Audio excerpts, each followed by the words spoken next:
But last but not least, to wrap this up, as we approach the 30-minute mark, Spider-Man 2. So it is still coming out in the fall, but they Right. no longer specify September, which I think I made that up. I don't know if they ever specify September. I think that's I somehow convinced myself it was coming out in September, but I don't know if they ever specified that. I think they always said just fall, but maybe I'm tripping. Um, but that also, but if I'm right and they did say September, them now changing it to fall means that they probably pushed it back a couple months. So it's Right. probably come out in like October or November now. Probably November. I would assume the furthest month. Um, but spoiler alert for the first two games. One in Miles Morales. Do you care about spoilers for those games? Okay, great.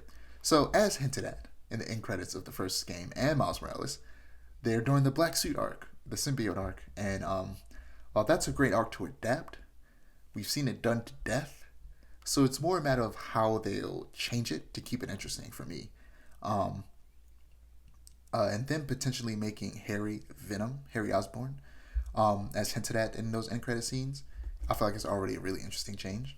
Um, we're also getting Craven the Hunter as one of the main villains, and while his story of searching for the best prey to hunt has been done several times before, it's not so overdone that I'm like dreading a rehash of it like I am with the black suit.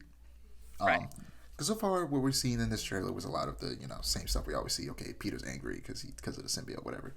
Um, but the best black suit story I've consumed is from Spectacular Spider-Man, which is a great show. You should watch it. It's on Netflix right now. I think it might also be on Disney Plus, but I know it's on Netflix.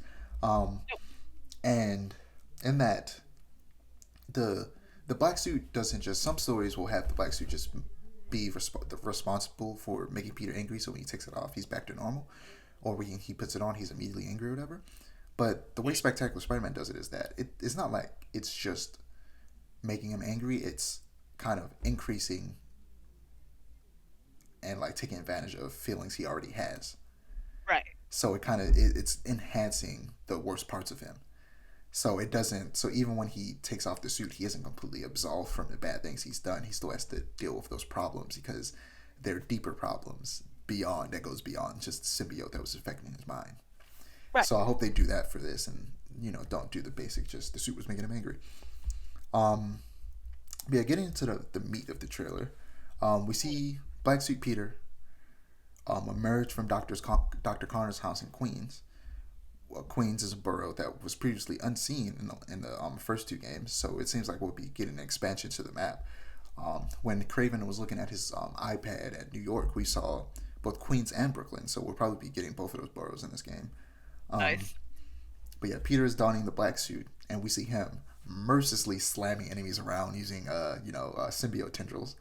Right. Um, and in Miles Morales, you hold L1 and press one of the face buttons, square, triangle, circle, cross to do like a special ability. And they're essentially doing the same thing, but with the symbiote powers with Peter in this. But they've also attached that to the gadget system, which the gadget system was essentially you're playing Tears of the Kingdom right now. Like there's a wheel that you have to access to get to the abilities. Right. That's essentially what you had to do with the gadgets in the first two Spider-Man games. Um, they've now changed it to the abilities where you just hold R1 and then press one of the face buttons and aim and deploy that gadget instead of having to go to the weapon wheel. So basically, just make it a little simpler. Mm. Because you always have to go to weapon wheel, people often didn't utilize the gadgets. So I feel like also they've limited the gadgets to four because it's limited to the face buttons. That way, they were just we were just spoiled for choice with gadgets in the first game, so Right. we didn't use most of them. Whereas limiting them to four and making it easier to use them in general and quick fire them is just going to make people want to use them more in combat. But yeah, we see Peter destroy these people. There's apparently a parry system, and they're going to be like unblockable or unavoidable attacks. They're going to force you to parry, and both characters have a parry. It looks like, but we only Mm. see Peter's parry in action. But after he destroys these people mercilessly, we switch to Miles seamlessly, which hopefully is an example of how quick it'll happen in game Right. with the power of the PS5. um, and we see him do something that wasn't in the first game, which is he connects his webs to two poles, pulls himself back, and shoots forward. and goes very far before deploying his web wings, which everybody was wanting, and they gave it to us. And he's gliding and catching updrafts between buildings and almost flying straight up. And it's probably gonna be. I feel like a big reason they added it is probably because the boroughs of Queens and Brooklyn are across a bridge across water, so it'll probably the fastest way to get across those bridges rather than swinging across a bridge or fast traveling is actually gliding over the water. So yeah, gliding looks like it'll be fun. Traversal is easily the best part of those games. Like they force you to fast travel once just to let you know that it's there, but after that, nobody fast travels in those games. Um, Miles Morales, I just boot it up every now and again to just swing around and do air tricks because you can do like tricks in the air. And doing air tricks in the first game was weird, and the air tricks weren't very interesting. So I'm excited to see what they do with Peter's air tricks specifically because we've seen how cool Miles' air tricks can be, and he's got the exaggerated swagger of a black teen. So we know his air tricks are cool. I want to see what the the exaggerated swagger of a Jewish kid. Well, he's a grown man, but I want to see what his looks like. Right. But yeah. We also see a little bit of stealth. Stealth wasn't great in the first game, but in Miles Morales it was actually really good because you got the ability to turn invisible, and you can web people up from ceilings and walls, which you couldn't do that before. You had to be on like perched on like some type of pole or the edge of like a building or something to web people up. But now you could just do it from being like you could be stuck to the wall and pull them up. You could do that in Miles Morales, but now they add the ability to make these web lines that you can walk across, which I feel like really opens up areas because before you were limited to very specific points, but now you can go anywhere.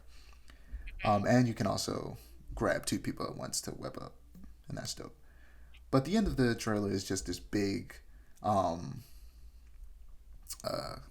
set piece where Peter and Miles are chasing the lizard and trying to stop Craven's hunters from killing the lizard. And yeah, it looks good.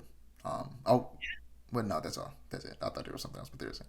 But yeah, yeah, it looks good. It looks fun. I'm excited to see more. The game's coming out soon. We're probably gonna get a state of play that focuses exclusively on, probably not exclusively on Spider-Man, but probably shows a couple other things. But the main event will be Spider-Man, and they'll show us some more gameplay. Gotcha. Like I don't. It reminds me a lot of what's that game called? Prototype. Yeah, I knew you were gonna say Prototype. You've talked about Prototype before. Prototype's great. I believe that they're gonna make a Miles Morales type spin-off game, but where you play as Venom.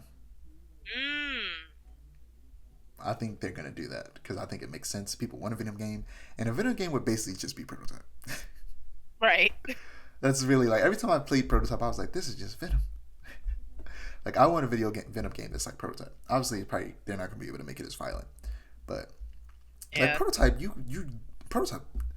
Alex Mercer literally just would swallow people whole. Yeah, I had no business playing that game at the age that I played it. Oh, me neither.